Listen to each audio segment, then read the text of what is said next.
नमस्कार दोस्तों, स्वागत है आप सभी का अपने YouTube चैनल लाइव सचिन में। आज हम चर्चा करेंगे एक बड़े अपडेट की जो बिहार इलेक्शन से जुड़ा हुआ है।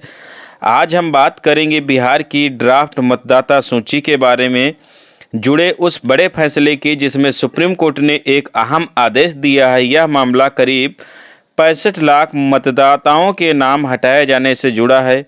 आइए इस पे विस्तार से समझते हैं क्या क्या हुआ है 22 अगस्त को और सुप्रीम कोर्ट ने कौन कौन से आदेश दिए हैं। तो सबसे पहले मामले से परिचित हो लेते हैं कि बिहार में 2025 विधानसभा चुनाव से पहले स्पेशल इंटेंसिव रिवीजन यानी SIR किया गया है।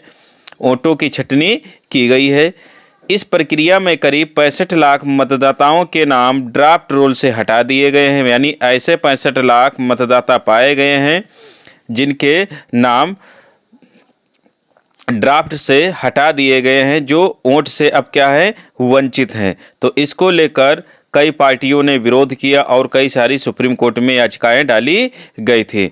सुप्रीम कोर्ट ने पहले ही निर्देश दे दिया था कि निर्वाचन आयोग ECI यानी हटाए गए मतदाताओं की सूची प्रकाशित करे, जो कि हम पहले वीडियो में अपडेट दे चुके हैं, और हटाने का कारण भी बताए ताकि पारदर्शिता बनी रहे। यानी जिन व्यक्तियों के नाम, जिन नागरिकों के वोटर लिस्ट से नाम हटाए गए थे, उनको प्रकाशित इलेक्शन कमीशन करे और कारण बताए कि किस कारण से उनके नाम हटाए गए हैं, क्योंकि लोकतंत्र में पारदर्शिता बहुत जरूरी होती है। फिर 22 अगस्त के मामले से परिचित होते हैं कि सुप्रीम कोर्ट ने 22 अगस्त को अपने आदेश में क्या कहा और फैसले में कौन सी सुनवाई की। ऑनलाइन आवेदन की अनुमति। अब जिन मतदाताओं का नाम ड्राफ्ट सूची से हट गया है वे ऑनलाइन क्लेम यानी एप्लीकेशन कर सकते हैं और अपना नाम वोटर लिस्ट से जोड़ सकते हैं। अब उन्हें केवल फिजिकल फॉर्म भरने की बाध्यता नहीं होगी। सेकंड है आधार कार्ड भी वैध डॉक्यूमेंट, सुप्रीम कोर्ट ने कहा, यानी आधार कार्ड को वैधता प्रदान की गई है। सुप्रीम कोर्ट ने कहा कि निर्वाचन आयोग के पास पहले से 11 वैकल्पिक डॉक्यूमेंट थे, अब उसके साथ आधार कार्ड भी स्वीकार होगा, यानी आधार कार्ड के माध्यम से भी वोटर लिस्ट में नाम बढ़ाए जाएंगे और पते के प्रमाण के रूप में आधार कार्ड इस्तेमाल किया जा सकता है।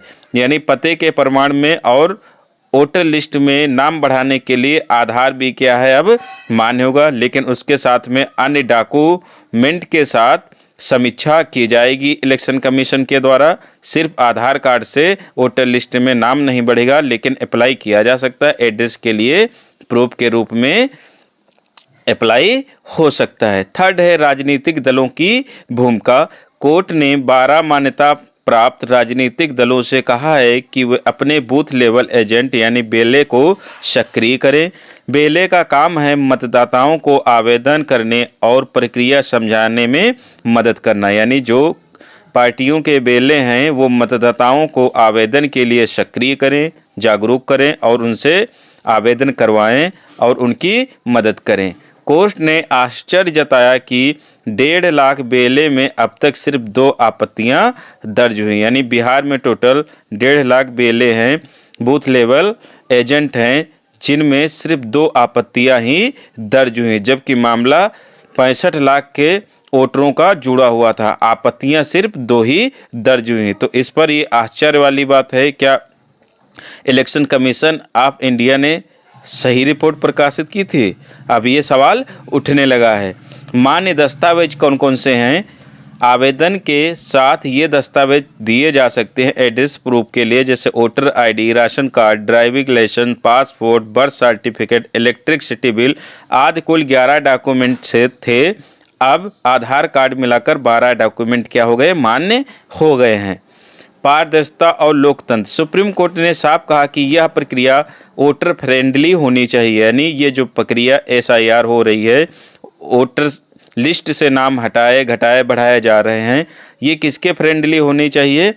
वोटर के अनुकूल होनी चाहिए, ना कि इलेक्शन कमीशन और पार्टियों के अनुकूल। वोटर जिसमें ज़्यादा रिलैक्स फील करे वो प्रक्रिया अपनानी होगी।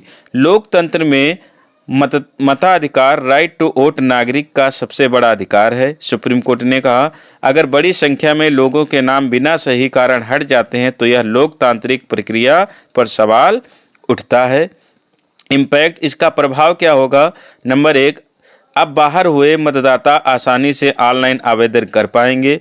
सेकेंड, राजनीतिक दलों की भी सीधी जिम्मेदारी तय हो गई है। थर्ड है, पारदर्शिता बढ़ेगी क्योंकि हटाए गए नाम और कारण सार्वजनिक हैं। फोर्थ है, आधार कार्ड स्वीकार होने से बड़ी संख्या में लोगों को फायदा होगा।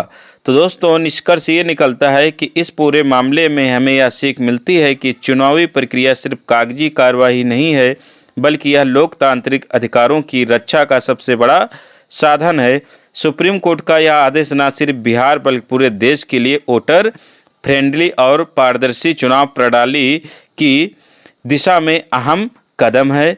तो दोस्तों, वीडियो कैसा लगा कमेंट बॉक्स में ज़रूर बताएं। वीडियो को लाइक शेयर करें। वीडियो पे नए हैं, चैनल पे नए हैं तो चैनल को सब्सक्राइब करें और बने रहें लाइव सचिन के साथ। हम लेकर आएंगे हर प्रकार की लीगल अपडेट और आप लोगों को करेंगे जागरूक। धन्यवाद दोस्तों। जय हिंद, जय भारत।